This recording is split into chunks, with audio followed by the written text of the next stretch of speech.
Okay, we're just going to go back a little bit more than a drop, just quickly through the Gemara. We're going to start from the answer of Rab Ashi. So let me bring up the text from last week. Hold on.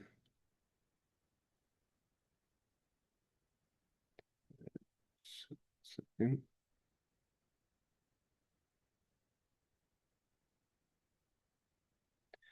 Okay, here we go. Basically, we have a Mishnah. The Mishnah says that because I just want to make sure we did this piece correct last week. The Mishnah says that we have, as you remember before, the Mishnah quoted the actual text of the Mishnah says on Ches Amid Beis. So it says there's no difference between Sfarim, and again, seemingly Sfarim means all the Sifrei Kodesh, meaning the Torah, Nevi'im, and Ksuvim, of how we write them, or comparable to Tefillin and Mezuzahs.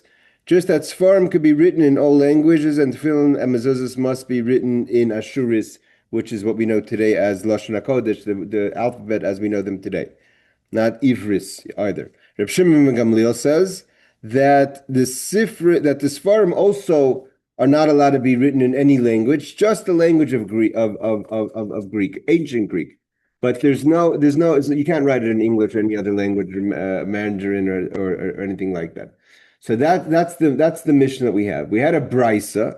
We quoted that the brisa says, the brisa, which is brought down in the Tosefta, it says that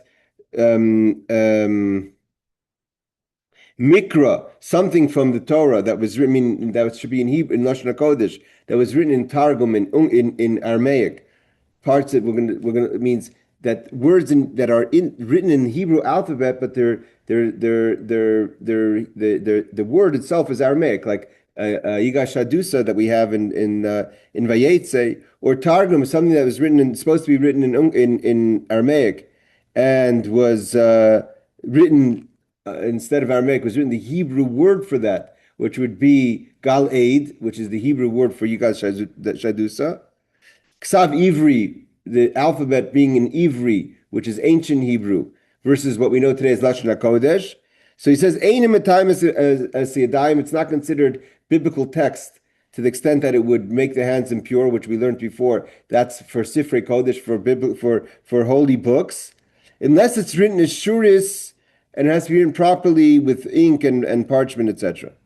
So we have our mission that says that according to the Tanna Kama, the first opinion of the Mishnah that says you can write Sifrei Torah seemingly in any language, where Reb Shimon ben Gamliel says it has to be written in either Kodesh or Greek, and then we have a brisa that says that everything, all Sifrei Kodesh, seemingly it's talking about Sifrei Kodesh, has to be written in Heshuk, as we're just going back a bit, has to be written in Ashuris. It has to be written properly. The Lashon HaKodesh and Lashon HaKodesh, the Targum, the Aramaic and its Aramaic, meaning even though it's Hebrew alphabet, but the word itself has to pronounce either Lashon HaKodesh when it's supposed to, Aramaic when it's supposed to, and it has to be written on parchment, ink, and Ashuris with proper what we know today as the Hebrew alphabet of the Torah.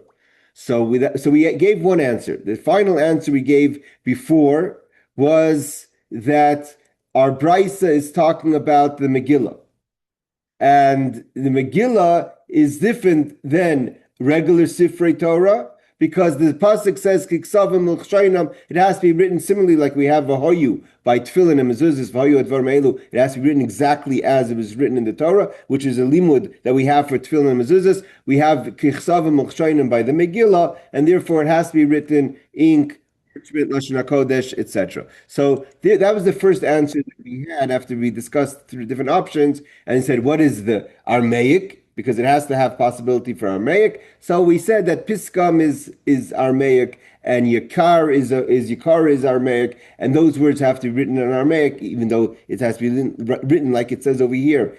Pei, Saf, Gimel, Mem, which is Lashon HaKodesh, but it pronounces the word Piskam, which the word is Aramaic. Yikar also is a word of Aramaic. Okay, so there that was one answer.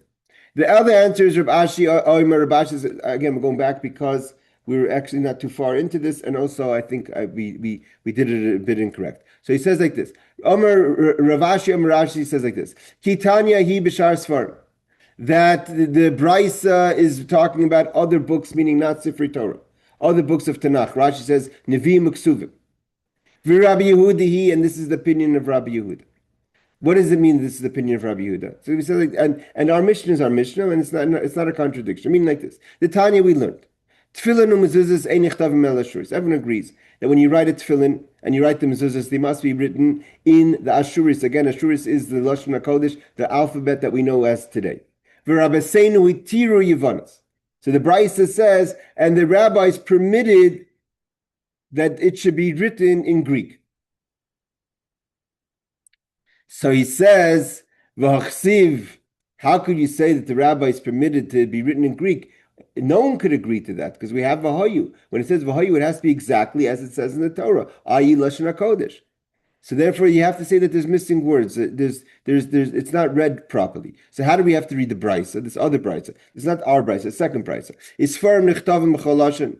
That Rabbi Seinu, when he says Tefillin, that it says like this. What you're supposed to read is Sfarim, the books of the Torah could be written in any language. But our rabbis said it has to be Yavanis, and they permitted it to be Yavanis. So you're saying, what do you mean? The wording again doesn't mean Hitiru, again doesn't make sense, because Hitiru means that they're adding something, not eliminating something. If the Tanakama holds, the first opinion holds that you can write any language, so the language Hitiru is not adding, it's limiting. So Hitiru Michal, the Tanakama Savar, the Tanakama Asr. That means the original opinion is that it's forbidden to write in any language, even Greek. Michlal Tanakama bitmi. It's a question about Tanakama Shar B'Choloshin. We just said that the first opinion is you can write in any language. So the word hitiru is limiting, not an addition. So then, so we have to reword it again. What is our brisa? That you don't say the word hitiru. You say that the rabbis are coming to limit that although the Tanakama, the first opinion says you could have it in any language, the rabbis who argue on the Tanakama, on the single opinion, say it's only permitted to be written in Yavanis, in Greek, which would be similar to our Mishnah with Reb Shimon ben Gamliel. V'tanya, Rabbi Yehuda, and Rabbi Yehuda adds to this that Af Kishetiru Rabbeinu Yavanis, even when our rabbi said that the Sifrei Torah, the Sfarim, the seemingly the Tanakh, can be written in Greek, Leitiru Ele b'Sefer Torah. It's only talking about Sefer Torah, but nothing else can be written in Greek. Only a Sefer Torah. Why? Like we learned, Mishum Ma'aseh the Talmai HaMelech, because of the story of Talmai HaMelech, which is what we're going to learn in a second, which we learned at the end of last week's class, which is when he had 72 rabbis translate the Torah into 72 languages, and into Greek, and then into Greek, and because of the miracle that happened, that they translated it and made the changes equally, everyone, without consulting with each other, because they're all tied up and they're all locked up privately in their own little chamber, so they couldn't communicate. There was no WhatsApp, there was no phones, and therefore they translated it equally. They made a whole bunch of changes, and those changes, it was miraculous. The miracle is two things. The first miracle was that they made all the same changes. The second miracle was that they had confidence that they would make all the same changes. Because when you make a change, you don't know if the next person's going to make a change. So they had a divine inspiration to know that they should make the changes and that this is the right thing to do. And it's not going to be damaging, because even though you don't know what the next person is doing in the translation.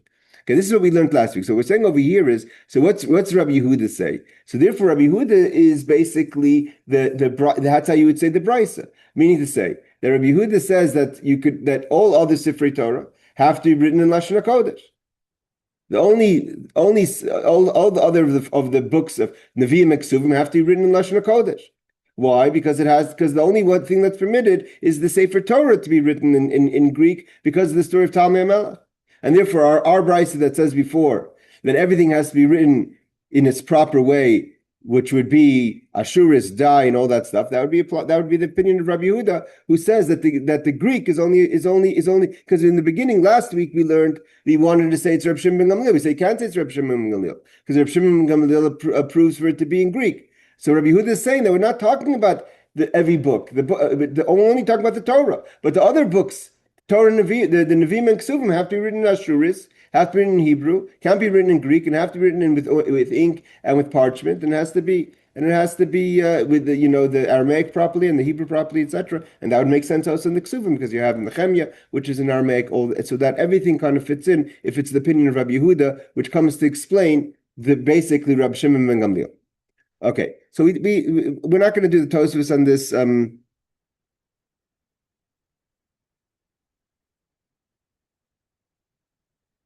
Actually, I want to do this Tosfos Rabashi because it gives a little explanation. Rashi Omer Hu B'Shar Sfarim, that it's talking about the other books, the Brisa that we brought back last page on 8b that we quoted last class that says that it has to be written in Hebrew and in parchment and etc. That's talking about other books, not the Sefer Torah. It's the opinion of Rabbi Yehuda, who says that only a Sefer Torah, I mean the 5 books of Moshe, can be translated into Greek. The Kasha, so Tosa has a question in the chapter called Kisvei, which is the name of a chapter of one of the chapters of Shabbos. Shabbos has many chapters, I think 22 or 24. Is Omer Ravashi. Ravashi says, "Ein bein tzfarim leMegillah, elisha tzfarim nichtavim chol lashon Megillah ein tzarich ashuris." Now Ravashi himself says that the difference between the Megillah and the rest of the books of the Torah, meaning all the Torah, Nevi'im, Ksuvim, is that the Megillah has to be written in Hebrew Ashuris in the proper language, where the other Sfarim can be written in all languages.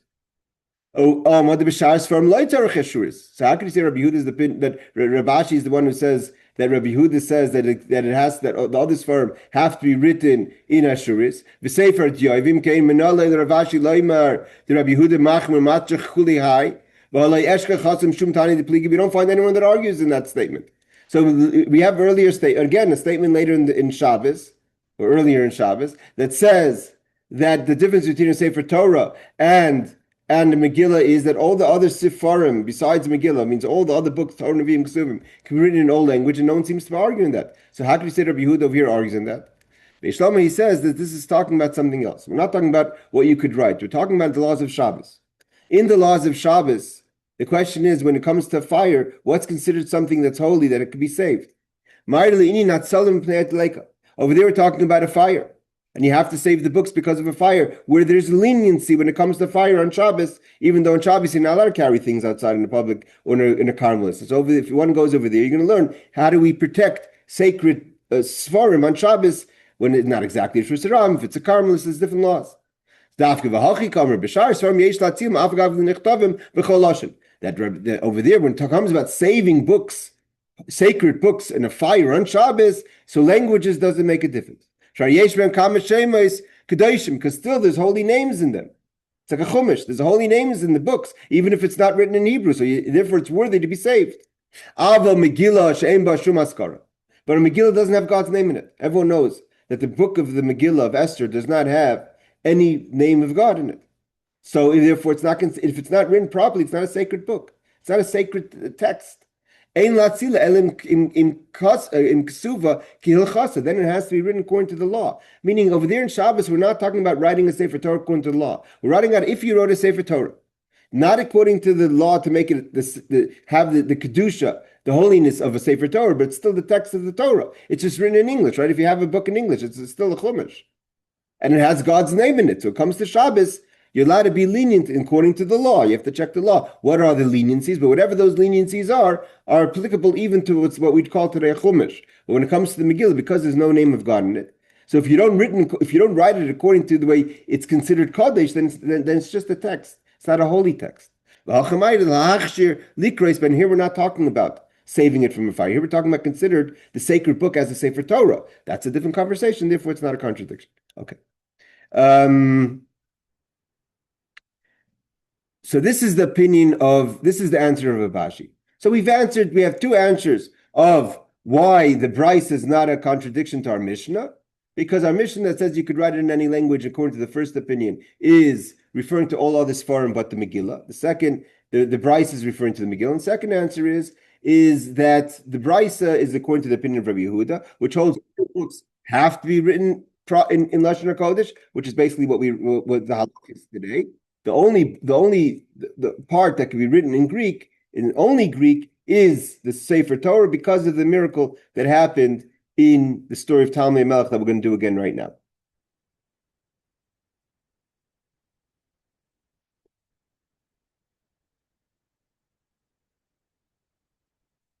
the Sfas Emes, the Ger Rebbe, asked the question on this, that the miracle of Talmai HaMelech, the fact that the Talmai HaMelech put 72 rabbis in Alexandria into isolation and had them translate the book of the Torah into Greek, and the miracle was that they did it properly and they made changes properly, and is all nice and good. But that was a situation; they had no choice. It wasn't like Talmai HaMelech was asking them, "Would you do me a favor?"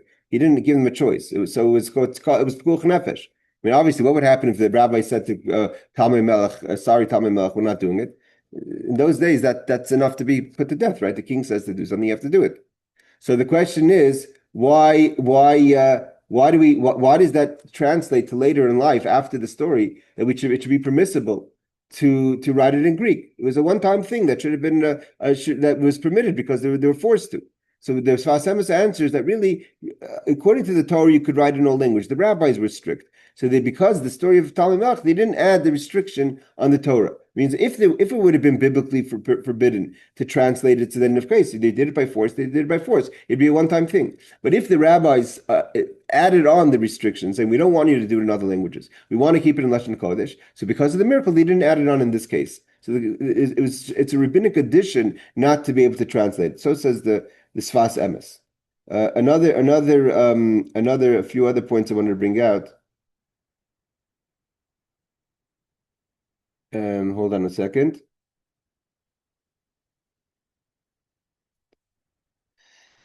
Okay, let's go back to the Gemara. Okay, so it says like this. What was the story of Talmai HaMelech? So Ma'aseh b'Talmai HaMelech, we learned this again last week. Shekinas Shivim Mishnayim Zkenim, he took 72 rabbis, elders, meaning the Sanhedrin, not just any rabbis, and he put the heads of the Sanhedrin from this, we brought down, the Rishash, I think, says that we learned that we know that Sanhedrin is 71. What's 72? The Nasi. The Nasi is separate from the Av Bezdin, we know, right? So we have Hillel and Shammai. So Hillel was the Nasi and Shammai was the Av Bezdin. So together 72. He took the 72 heads of the Sanhedrin and put them in isolation. He put them into 72 different homes. He doesn't tell them why he's putting them in. He went into each one individually.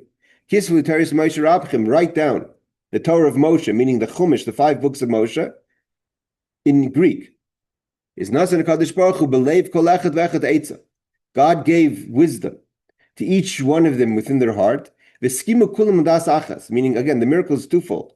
One was that they translated it equally, and that they all had the confidence to know that the next person would translate it. It means to make changes. Rashi says, Talmai HaMelech Mitzri Haya. The later it's interesting. The Rashi again is not a historian, so why does he have to tell us Melech Mitzri Haya? Later, one of the commentaries says that that's a significant point. That one of the changes they don't make, for instance, we don't find that they made the change of the story of Ruvain. We talked about it last week, yesterday in the Shmuz. That that Ruvain, the story of Ruvain, that he, it says that Ruvain slept with his father's wife. So why didn't they make a change over there? Because it could have been, Rashi says he just turned over the bed. Why didn't they change that? So one of the commentators say Melech Mitzri, he was a magician. In Egyptian culture, that kind of misconduct, incest, or things like that wasn't something that they frowned upon. Because they didn't frown upon that, the rabbis didn't make that change. That's what I think. I forget who says that. We'll see that later. Okay, so again, Talmai HaMelech was, we learned that last week. He was from 246 to 85. He was the grandson or the son of the first Ptolemy, the king. This was the division of Alexander the Great's division, the southern kingdom, that built up the whole Alexandria and the knowledge of Egypt. And later, by the way, that became a Jewish settlement for many, many years. Egypt was something that was part of the Jewish settlement, that they even had. We know that they even had a temple in Egypt, right? The temple of Chani. Chania was one of the sons of Shimon the Righteous, that he went down to Egypt and he built a temple there. It's not clear, according to the opinions, if the temple was positive or negative. Most opinions is it was negative because it was for Avodah Zarah, or if it wasn't for Avodah Zarah, it was for the Gentiles, or even if it was for the Gentiles, the question is if it's allowed to be for the Gentiles outside of the Beis HaMikdash. There's a lot of discussion about the Beis HaMikdash of Chania that was built around the times of Talmai HaMelech. But when the Rebbe in 1992, when the Rebbe discussed about everything that's going to come back with Mashiach, the Rebbe actually mentioned the Beis HaMikdash of Chania. So it seems like it wasn't so simple that it was a bad thing. All right. So what does he tell them? So they start writing and they start making changes. What are the changes that they make? The Kosev Elikim Bar Bereshis. So we learned this last week, that instead of saying Bereshis Bar Elikim, they said God, Elikim Bara, God created Bereshis in the beginning. Instead of in the beginning, God created. Why? Because the Greeks would never have subscribed to the idea that the Torah wouldn't be mentioned with God's name. And therefore, they would say Bereshis is a God and Elikim is a God. So there's two Rishuyas. Again, this is a pagan society. So we had to show that we believe in one God. So they didn't want to bring any space for misinterpretation. Next thing, based on the same idea, was Naasa Adam Mitzalmenu B'Dusenu, when God speaks in the plural and says, let's make man in our image and our form, they changed it to Esa Adam, I will make man, B'Tselem, in a form and an image. So there's two things. One is that he's not talking as if there's another person, another God to talk to, even though, like we said, the Rashi in the Chumash says that that's a sign that even that a Gadol, that someone who's greater would consult in someone smaller in the angels, and also they would think from it that God has an image. So not to think that there's an image of God. So he said B'Tselem and B'Dmus, and not B'Tzalmeinu B'Dmusenu, in our image, in our form, as if God has an image and a form. So there they made two changes. Rashi says, "Elikim bar Bereshis, es Shemaim shalay yoymar Bereshis shemu v'shtei Rishuyos saying Bereshis bar es Hasheni." You shouldn't think that Bereshis created Elikim. Esa Adam, I will make man. Shemikan pakru ha'oimrim shtei Rishuyos saying v'chsiv nasa Adam. So you shouldn't think that Rashi learns that the question is that we will make man. God was talking in the plural. There's no plural. It's only I will make man. And also others commentaries learn the question is, of course, the Dmus and the Tzelem, that God doesn't have an image and a form.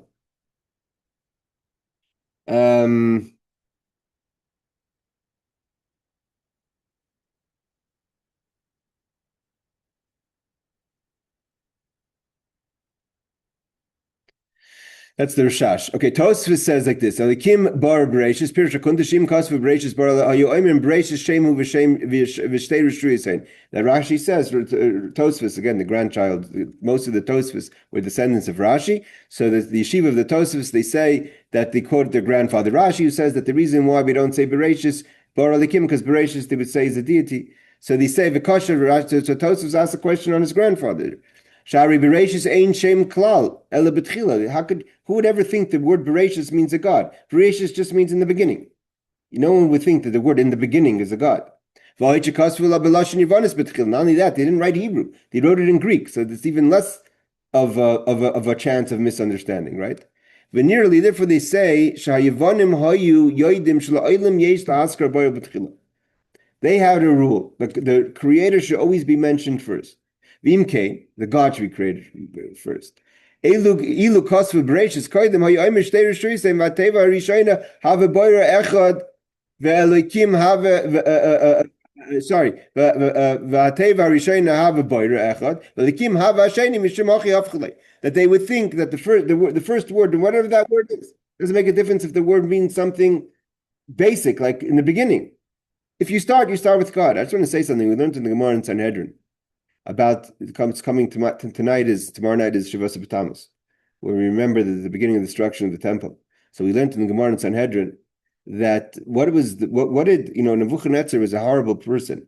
He was a murderer. He was a king. He was same places that we're dealing with today in the area of Bavel and Madai and Paras, all that area, the area of Macedonia, right? So what did he ever do worthy to be so powerful? And we learned in Sanhedrin that in the war of Sancheriv, he lived obviously a long time, that he didn't like the wording how they spoke about God. That when they wrote a letter to King Chizkiyahu, and he said, 1 second, you didn't write it right. It's not respectful enough to God. And because he took 3 steps to call back the traveler to change the writing, he merited to have 3 generations of rule over the world. So from here we see, as bad as Nebuchadnezzar was and all those things, there was a sensitivity to God. So in some way over here also the Greeks would not, there was a certain sensitivity to the divine, that there's no way you would start the Torah without mentioning the divine first. See the Tosefta, where this explanation and the significance of the change are questioned. The believers in two powers explained that Bereshis refers to the Logos, the divine will. Since they took it to the next level and totally separated the Logos from God, it was necessary to write that it was God who created this world, not in the beginning, which means a kind of divine. See the translation in the Jerusalem Targum of the word Bereshis as in his wisdom. So his wisdom could be, it's talking about the wisdom of this other deity, of this other God. Nasa Adam, some note that the translation resolves an additional problem. As from the original verse, one could draw that the mistaken conclusion that God has a human form. So there's two questions. One is that he's talking in the plural, like the Rashash says, he quotes here the Rashash, this Fasemes, that also the idea of Demus and Salam, a person may think God has a form. Therefore, they wrote in the image and in image and likeness. See the explanation, the Ibn Ezra commentary in Torah. Okay, that's another change that they made. Okay, this is pretty much where we're getting close to where we were holding last week. They changed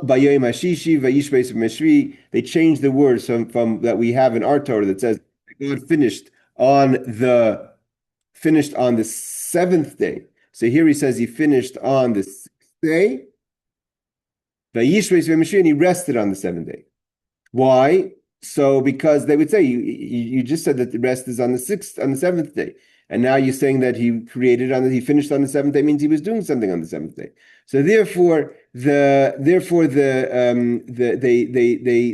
it that he finished everything on the sixth day. Again, Rashi says, we're going to go back to the text in a second. He did work on Shabbos. Because our pasuk says that he finished on the seventh day.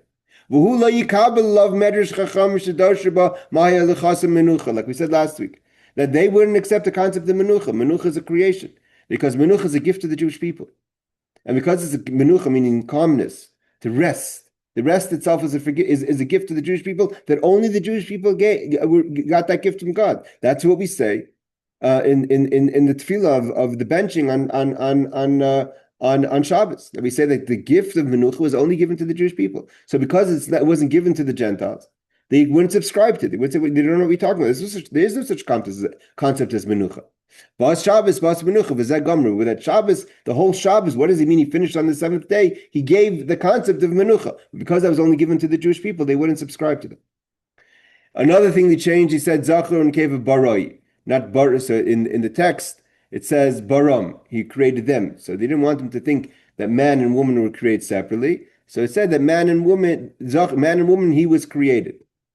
Like for Baram, Rashi says the mashma shnei gufim, that initially created two bodies. Bara kol echad zachor nekeva shtei partzufim lechein kasvu baru shekach nivra adam b'shnei partzufim. Only first man was created with two forms, the form of man and woman equally together. Okay, Reb Steinzat says, is written in the Jerusalem Talmud and elsewhere, that the changes was that the creation of female was not mentioned at all. Okay, not that it says that they just eliminated the whole idea of creation of the female, because the pasuk is confusing. Why? Because if you look at the pasuk in the text in the Chumash, it seems like man and woman created, and then it says that woman came from man. So which one is it? If man and woman created, then what was the second creation? So the Jerusalem Talmud figured just to avoid the whole conversation and just didn't mention the creation of the woman. But the way we understand it, the way Torah explains it, is that first man was created in the image of man, with the form of man and woman, and then when he separated the woman from the man, Kimi Isha, that's why she says, I came from my husband. But Yom HaShvi, there's nothing distinctive about the seventh day of the feast to make it worthy of special mention. Therefore, the verse must be distinguished, discussing the seventh day of the week. Okay, I'm not sure. We didn't understand this footnote last time either. Okay, another cases. In the case of the Tower of Babylon. The Tower of Babylon says, Erda no ve'era. So he says over here, Hava erda ve'ebloim sham sfasa. The text itself says, come, let us go down, and there confound their language. So there again, God is talking plurally. So here he says, Hava erda, I'm going to go down and I will confuse their language. And so again, shouldn't give a place for them to think that there's a discussion. Who's God discussing this with? Another thing they changed, it says, Vatitzchak Tzara bik roiveha. So it says, in the verse it says, it's talking about skipping forward to Parshas Vayera, when God sends the angels to Avram, it says Sarah hears the angels' information that they say that there's going to be a child being born, and it says Sarah laughs. So it says, the pasuk says Vatitzchak Sarah bikirba, that she laughed privately inside of her, but they changed it to bikroiveha, so to say, with her, that she discussed it with her relatives, with her friends. She went out and laughed at it in public, basically. Why did they do that? So Rashi says, that the Talmud would say, 1 second, it's not fair. Avram also laughs. In Parshas Lech Lecha, when he hears the first time, he laughs. It says, the Avram laughs. And Sarah gets punished and not Avram. So so Rashi says, because Avram was inside privately, he was laughing. But Sarah went and made a big deal about it and spoke about it to other people. So that was worth to be criticized. So says the Rashi. Others say that there's also the difference is the word kervayim means your intestines, your inside, what's going on inside of you. It's brought down in Rashi in the Chumash that what did Sarah say? She quoted the Medrash. She says she looked at herself. This body could, basically she's saying, she's describing her body. Could this body have a child? This body can't have a child. She says, I'm past the age. My body's past its ability to have a child. So she was questioning God. Yeah, Avram wasn't questioning God because the whole, actually, just for the basic text, the whole laughing doesn't really make much sense. Why? Because it wasn't like a revolutionary idea to have children. Shem was born when Noah was 500 years old. Okay, so that's before the flood. But even after the flood, people were being born late. Like, it's not today in 2026 when someone to have a child at 100 years old. Also, it's not such a crazy concept. But that a woman at a 90 today, it's not going to happen. But those days, it was not so crazy. So therefore, Avram was just happy. He was just excited about it. And Sarah was questioning it because she said, "Look at my body. My body's past its ability to have a child." And therefore, it says that she became young again. Her body. So it wasn't like she was talking out of nonsense. It says that God made a miracle, made her body young. Okay, they changed another thing. It says, in the rebuke that Yaakov gives his sons, Levi and Shimon, at the end of Yechi. So it says, Ki ba'arpam hargu ish. In their anger, they killed a man. So they changed it, Ki ba'arpam hargu shar, that he killed an ox. Shar would also allude to Yosef, which was considered the blessing of the ox. U'britzainim akru evus, and in their self-will, britzainim, they uprooted a thorough. So what is this? What's the idea? What were they trying to avoid? What were they scared about? So it says what they were scared about, like Rashi is going to say, that again they did it backwards, but here Hargu ish shar shloyemer atchanim hayavesechem. Talmai HaMelech would say your forefathers were murderers because Yaakov said they killed someone.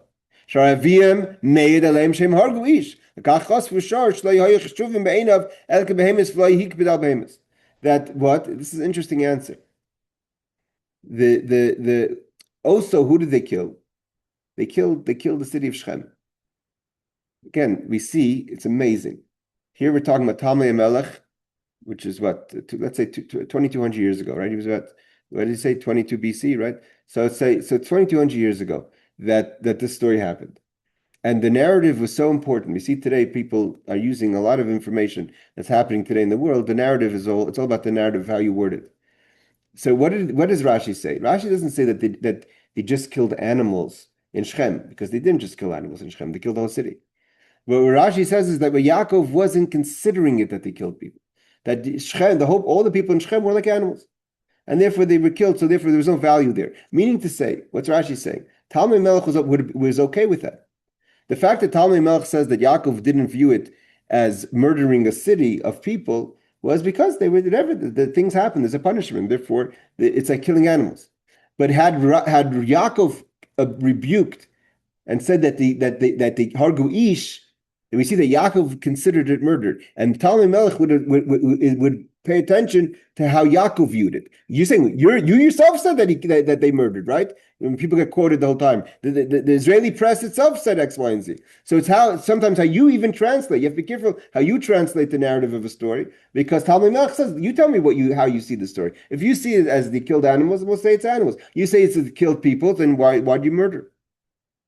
Because it doesn't. Again, we're not changing the facts. We're just changing how Yaakov viewed it. That's what he says over here. The Yaakov only viewed them as animals, and therefore, and Talmai HaMelech accepted that, because that made sense to them. But if you're going to call it murder, then we have an issue. That means even if Yaakov considered them to be murderers, and that Yaakov, the rabbis had to be careful with that. Again, they changed another thing.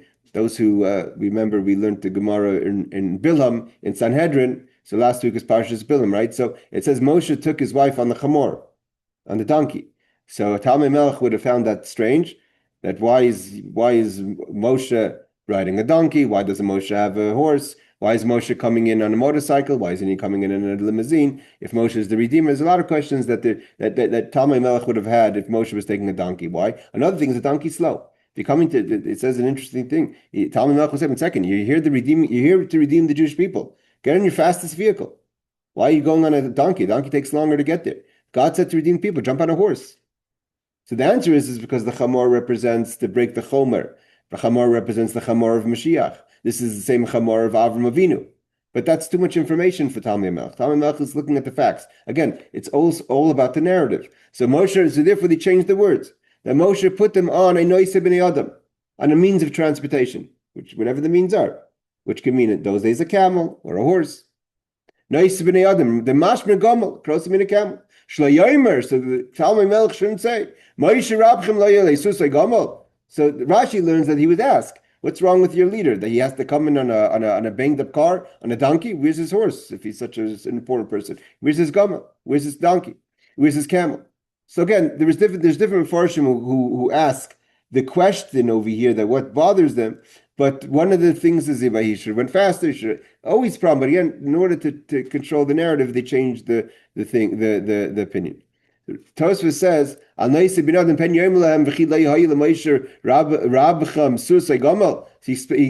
saying he adds the word. See, Rashi doesn't say that. What does Rashi say? Okay, same idea is that did he not have a better means of transportation? The Gemara, if you remember, we learned the Gemara in Balak and Bilam. It said that when Bilam was riding on his donkey, also they made fun of him. Right? They said, "Where's your horse?" He had to lie. The horse is in the pastures, whatever. That he had to make. That's where the donkey kept on contradicting him. But also there, the heads of Midian him over, wondering what's this guy traveling on a donkey. Hargu Shar, they slew an ox. Some point out that that had they written man, it could have been misunderstood as saying that Jacob was upset due to the murder of the single individual, Shechem, or according to certain opinions, due to his son's intentions to kill Yosef. Therefore, they wrote ox to show that Jacob was upset about the wanton slaying of animals, and all the more so over the slaying of people. So the Pnei Yeshua says the narrative is different, that even if he cares about animals, he surely cares about all the people. But the Rashi is the opinion is that Rashi says is that the idea is that how you present the narrative. That the contrary, if the Torah is going to say that Yaakov viewed Shechem as collateral damage, that's okay. But if you're going to call it murder, then we have an issue. Noise b'nei adam.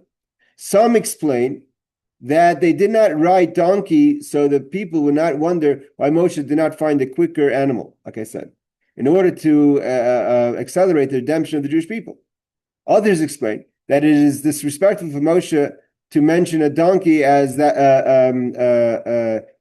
Others explain that it is disrespectful to Moshe to mention a donkey, as that would depict him as walking on foot alongside the animal. That's also not good. Also, others say it wouldn't be nice that a woman was riding on a donkey. So therefore, they said Gomel. There's all kind of the Bnei Yehoidah says that also it wasn't appropriate that Tzipora would be riding on a donkey. It's not appropriate. But at the end, the reason is because this is the same chamor that Avram Avinu traveled on and that Mashiach is going to travel on. Okay, another change that they made was the big question that we all have, right? When you open up the Torah, you say, how long were the Jewish people in Egypt? 400 years, but they weren't 400 years in Egypt. It doesn't that the math doesn't add up. So it says, so they just added so they added that it wasn't just it wasn't just Eretz Mitzrayim, but all countries that they were foreign in. So they added the word Bashar Tzais, so that the people, so he shouldn't start doing the math. So Rashi, this is a Rashi that certain times, we know the Rebbe always taught us about Rashi, that Rashi is very exact. Rashi is like, if there's one commentary in the Torah that you have to mamish, especially in the Torah, but even in the Talmud, that you have to mamish check every word. Rashi was very careful, and we see that clearly. When he wants to write short, he could write very short. When he elaborates and repeats himself, so then there's a reason for it. So this idea that Rashi quotes about the 400 years, he quotes over and over again in Chumash a few times, more than once. And the question is why. There's something that bothers Rashi in that he constantly repeats the same idea, and he does the same calculation in the Gemara. Why? Because Rashi says the reason they added other lands, not just Egypt, because then they would say there's a lie. Why? Because Talmai HaMelech would say, 1 second, who was there? There was Kahas, Miyard Mitzrayim. Kahas comes down to Egypt. Who's Kahas? Kahas is the son of Levi. Okay, so Kahas, the son of Levi, came to Egypt. It means he wasn't born in Egypt. He was born in Eretz Yisrael. How old was Kahas? In the years of Amram, Kahas' son, Moshe's father. And you add Moshe's years. So add Moshe's 80 years. Amram's 100 and something years. And Kahas' 100 and something years, you don't get 400 years. So Moshe left at 80. Kahas was already born. So where's the 400 years? And the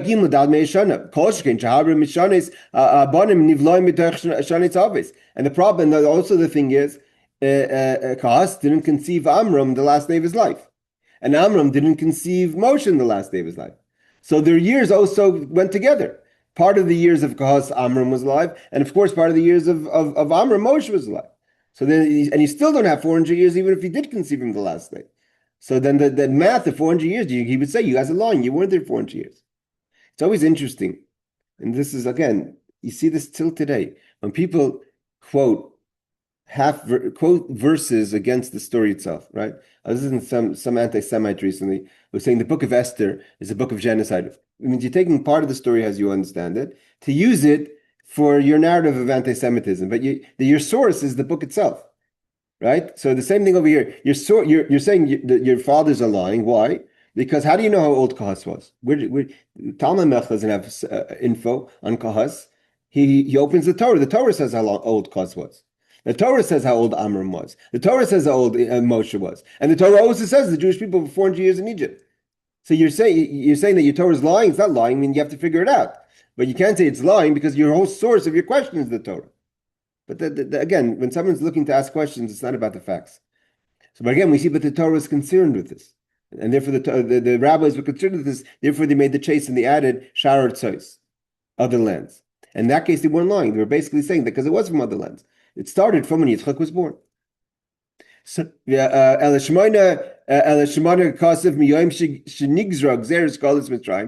was it? By the Bein Absarim.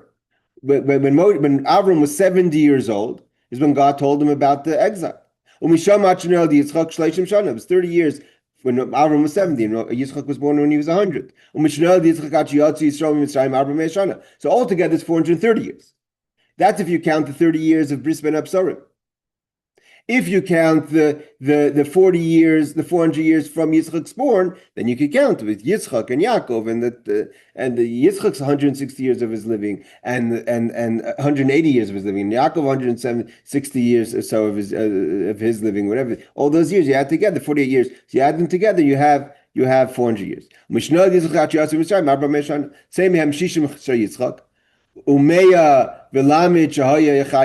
have 60 of Yitzchak and 130 the Yaakov. So then that's 190. So when he came to Mitzrayim, it was already 190 years. Nishru Masayim Vesher, and then it's 210 years. And 210 years is what we know. Redu, the Jewish people were actually in Egypt 210 years. But from when Yitzchak was born, it was 400 years. And also the decree was never, I'm saying you're going to be in Egypt. I'm saying you're going to be in a foreign land. V'lo nemer b'Mitzrayim, ela be'eretz lo lahem, in a land that's not theirs. Ukshenolad Yitzchak, when Yitzchak was born, haya Avram gar be'eretz Plishtim. From when Yitzchak was born, Avram wasn't home. He was by Avimelech, by the Philistines. And then there was there in Philistines, and then Yitzchak was also in the Philistines. They weren't settled, the Jewish people. And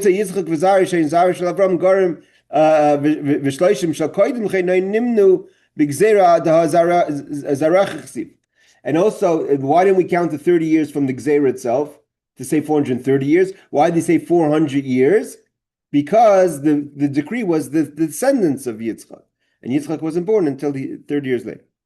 Okay, the next change that they make, again, this Rashi does this math many times in the Chumash as well. It says, the Pasuk says that, like this, it says, and he sent the youths of the children of Israel who brought burnt offerings. So they changed the youths to Zatute, which means, and he sent the elected Zatute, which is a more respectful terminology. And then also later it says that Zatute, the elected ones, he didn't strike them down when they celebrated after the giving of the Torah. Again, because he shouldn't say that the Jewish people, were sending young guys. Well, why wouldn't you send it? Why wouldn't you send appropriate people for the sacrifices? The reason is because the Bachurim, or the young people, that they were the Na'orim, they were clear of sin. Why? Because they were still, before they were married, they didn't have women. Last night, or those in America, today was the yahrzeit of the Kohen Gadol. So, if we're already mentioning the idea of Nari B'nai Yisrael, the people that hadn't had relations with women, that therefore we want to talk about purity. The story goes that once the Jewish people, the Or Chaim eventually lived in a very difficult life. The Or Chaim is buried in Har Zaysim. They once needed him for a bracha. There was a big, I think there was a famine or something. They needed him for a bracha, and he was deep in study. He was very, very holy. The Or Chaim HaKadosh was very, very holy. He lived in Yerushalayim. He passed away a good few years before the Baal Shem Tov, but he lived the same time. And the Or Chaim HaKadosh was in study, and he needed his attention, but no one dared touch him. So he said that he took a young girl, who was before that she never had a episode of bleeding yet, and they had her not touch him, but just pull a little bit at his sweater, and then it caught his attention, and they asked him why, because that's the idea of kedusha. So same thing over there. They wanted to use the pasuk used young boys because it's more kedusha, even though Talmai HaMelech wouldn't have seen it that way. Zute lashon cheshivas have a nari lashon katnas. They changed the word from nari, which is youth, to zuter, means the chosen ones. Why are you sending young boys? But the truth is, young boys have certain value because they're before they've had relations. Even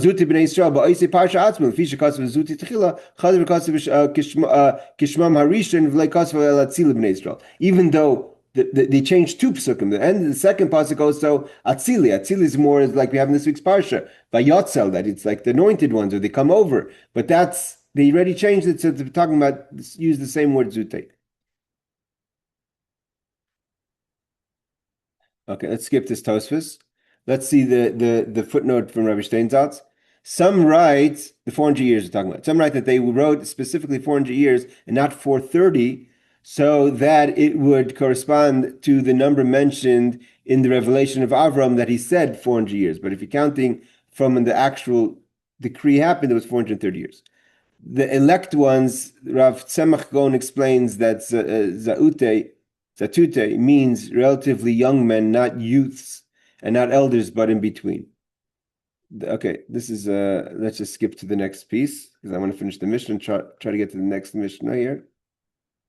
The next change that he made, where Moshe says in the Parsha of Korach, right? We just learned this recently, that Moshe says to God, when Korach is accusing Moshe of taking too much leadership, so he says, "Loi chamor echad mehem nasasi." I didn't take one donkey.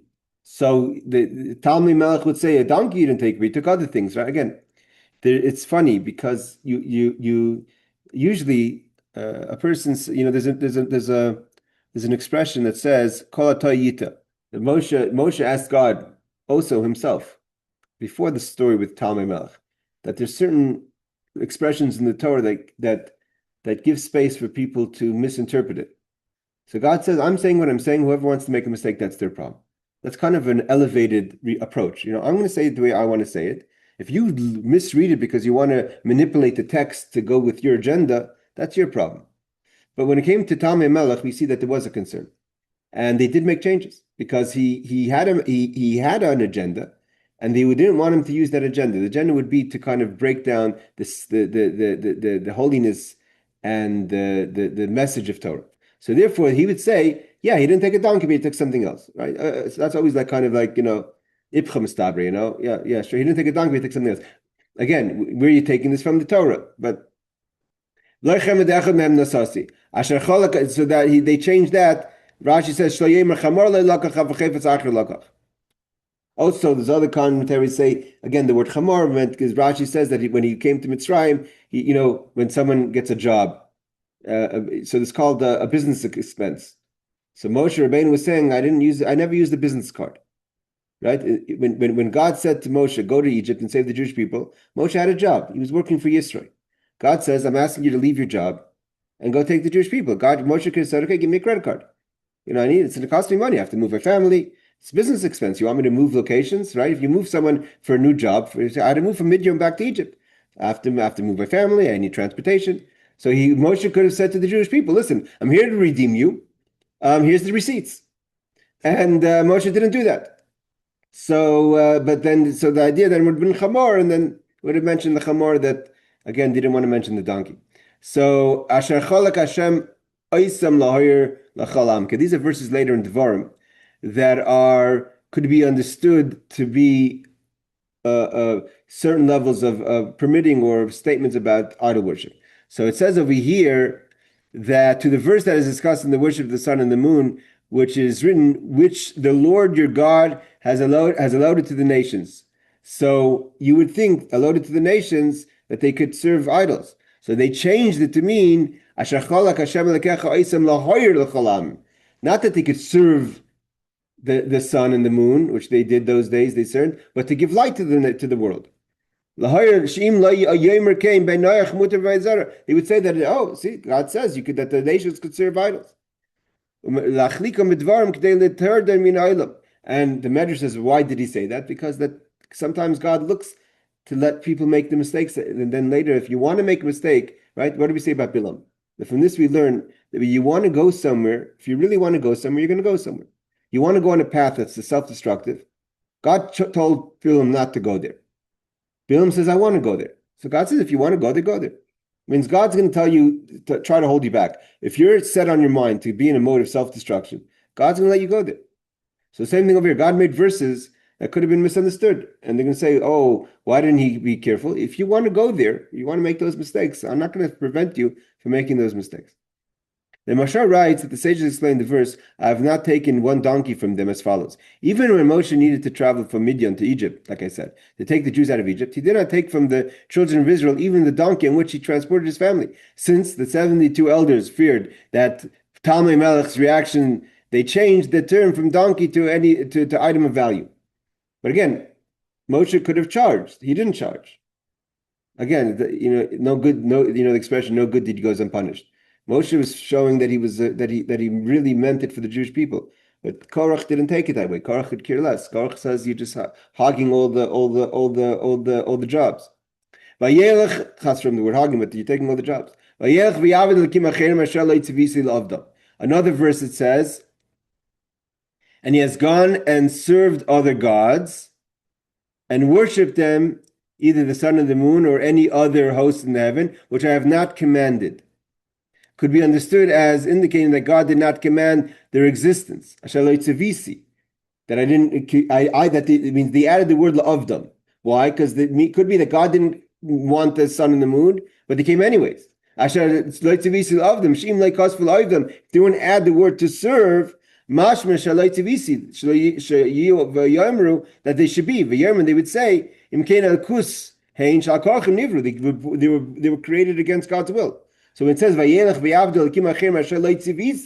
they would think that the sun and the moon themselves being created wasn't commanded by God. So who created them? They're self-made. Therefore, they add the word of them. I didn't command that you should serve them. They're there for your benefit, but not that you should serve them. Okay, now one more verse. This is an interesting one. When it comes to the non-kosher animals, we have our navet. Our navet is a rabbit. So there they knew that Talmai HaMelech's mother was called Arnavet. So they didn't want it to make that the Torah was laughing at his mother, so they took out the words to Tziras Reglaim to short-legged, like a rabbit has shorter front legs and back legs. They kosvas Arnavet, they didn't write the word Arnavet, because his wife, means of the first Talmai, is Arnavet Shema, her name was Arnavet, that the Jews are laughing at me and they put my mother's name in the Torah. When a side note, when I was a friend of mine was once in the Bahamas for Shabbos, because there was a very wealthy person that would fly a minion every Shabbos. He wanted a minion every Shabbos. He would fly a minion every Shabbos. So he was a young boy then. I don't know if it's still that custom of that person, but he would fly them in and put them up for Shabbos. He said he should have a minion.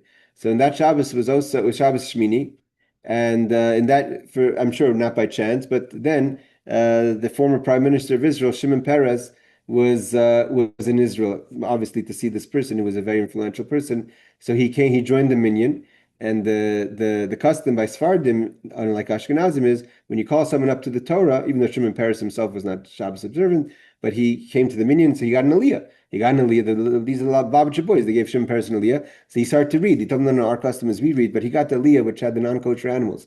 And one of the non-kosher birds was the Peres. So he was laughing that his name was also mentioned in the Torah as a non-kosher bird. So we see it's not so out of the world to get offended by your name being in the Torah. So they took out the word arnavet and they put in the short-legged foot, the short-legged animal. That they put my name in the Torah, my mother's name in the Torah. The because the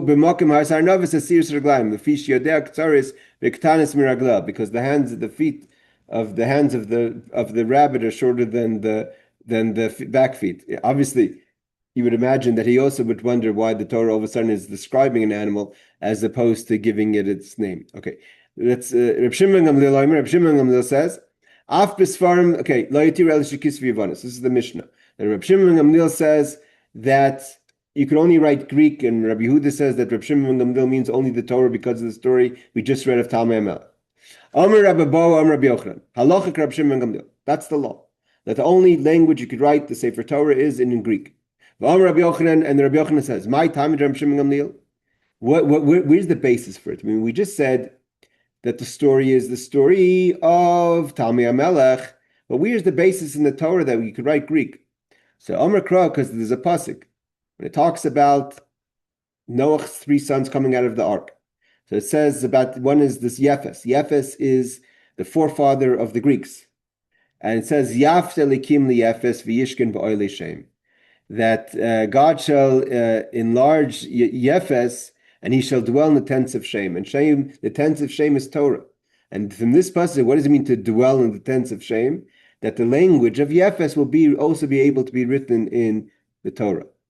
Dvar of Shal Yefes Yu Ba'alei Shem. The words of the language of Yefes. Now, Reb Sheinzel says, and the Gemara says also, what about the other descendants of Yefes, Gog and Magog? You know, we're all talking about the war of Gog and Magog. It's a people. Magog is a people, and the descendants of Yefes. Just for everyone's information, if you want to know where Gog and Magog come from, would be why it would make sense, would be countries in the Persians are descendants of Yefes, not descendants of Shem or Cham. So it says Goimer and Magog. Why not that language? So Amar Reb Chia bar Ava, Hainu Tam L'Chsiv Yafta L'Kim Yefes. Yafyusay Shal Yefes Yiba L'Shem. Only the beautiful languages of Yefes will be in the tent of Shem. And Goimer and Magog is not a beautiful language. Only the Greek is a beautiful language. And the tradition is Yafyasay Shal Yefes Hu Lashon Yavan. Only Greek. Lashon Yafa Mishal Kol Bnei Yefes. The commentaries all learn, and that's Reb Steinzatz brings over here, that this is only referring to ancient Greek, because only ancient Greek is a beautiful language, but the modern day Greek is not. We're not talking about that. The halacha is in accordance with the opinion of Reb Shimon ben Gamliel, who permits the Torah to be written in ancient Greek, and it is and it has the sanctity of a Sefer Torah. Due to the fact that the modern Greek language is not the Greek discussed in the Gemara Torah scrolls, written in Greek are no longer sacred. So it's not modern day Greek; it was ancient Greek. He finishes off one more. the beauty of Yefes. It is stated in the Jerusalem Talmud that the Greek language is one of the 4 beautiful languages in the world. And in Eretz Yisrael, Rabbi Yehuda Nasi preferred Greek to the spoken Aramaic. So they enjoyed Greek over Aramaic, and that's why it's a beautiful language. Okay. Unfortunately, we went a little slow now. I went a little maybe too far back, but the next Mishnah we have is going to be talking about the laws, interesting laws about the different Kohanim. We know that there's 2 types of there could be a Kohen Gadol could be sidelined, a high priest could be sidelined from his job temporarily, and then you have to promote someone else. And the question is, after that person's demoted back down, when the first high priest gets his job back, what happens? So it's not so simple. So we're going to learn about there could be 2 high priests at the same time, but they don't have the same laws. And after that, we're going to go into also the question about the different temples, which is going to be good for the 3 weeks. Which is the question of the different temples. I think that is Shiloh and Yerushalayim. Yes, the difference in Shiloh and Yerushalayim about what's the difference between the tabernacle and the Beis Hamikdash, all appropriate to the time of Tammuz and Av. All right, everyone, thank you so much for joining. B'ezras Hashem. Next week we'll be back on try to pick up the pace a bit. Laila Tov, take care. Thank you, Rabbi. You're welcome.